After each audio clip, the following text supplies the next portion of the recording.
Wow, that's the $1 million question. I'm going to go $1 million question on you guys.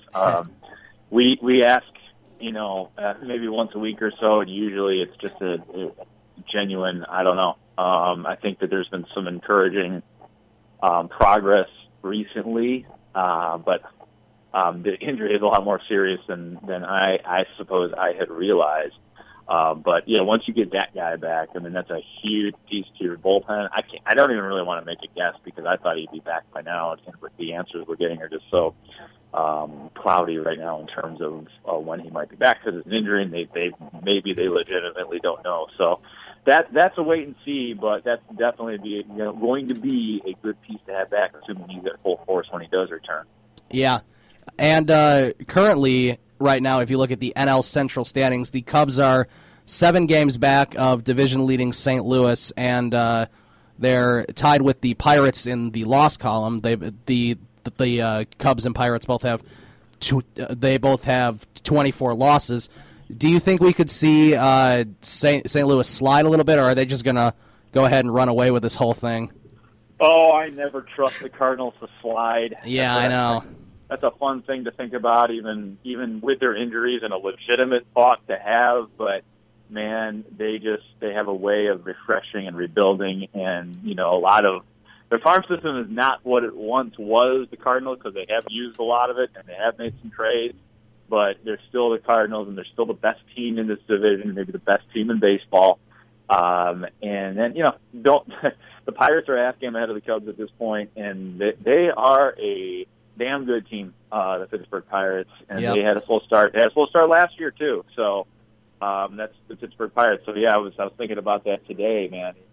It's really going to get tough in the division and in the National League, because the National, like the team the Cubs are playing tonight, they're going to get themselves together eventually and be a force in the NL. So it's really, I mean, if you just look at it totally objectively, just look at the whole picture, it's going to be an entertaining summer to see these positions go back and forth in the National League Central and in the National League at large. Yeah, and with Andrew McCutchen heating up, he's been on a tear. I mean, he was batting 180 about a month or two ago, or about this time last month, and now he's up to 290.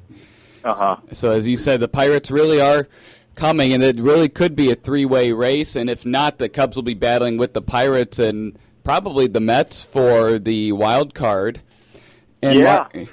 Mark, we really appreciate you calling in. I know you probably have a tremendously busy schedule now with your time with the Cubs.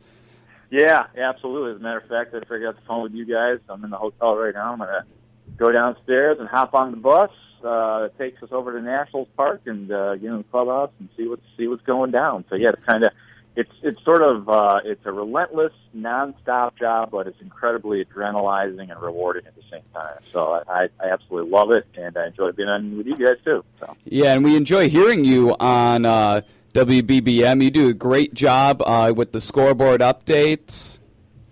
Well, thank you. I appreciate that very much. I appreciate you guys listening, and I'm having a blast with Pat Hughes and Ryan Coomer. Those guys are unbelievable. So 162 games, and we're I think 52. So right. So we're plugging away. All right. So thanks again, Mark, and hopefully we can get you on again at some point later in the season if we can find a time when you're not busy. Yeah, absolutely. And go Cubs. Just give me about 2 months advance notice, and I'll be on again. Okay, sounds good. All right, sounds good. Thanks, Mark. Thanks. All right, guys. And that was Mark Grote joining us on the Illinois Center for Broadcasting Hotline, the Cubs pre- and post-game host on News Radio 780 WBBM. We're going to take a break. We will come back. We'll probably talk a little bit about the Cubs and what Mark said. Then a little later on in the show, we're going to talk about the Bulls and Fred Hoiberg, as we didn't get to that yesterday. Prepare for a lot of negative thoughts. Right. And, we'll talk about a lot of other stuff, too. So you're listening to the Ryan and Ryan Power Hour here on SportsTownChicago.com.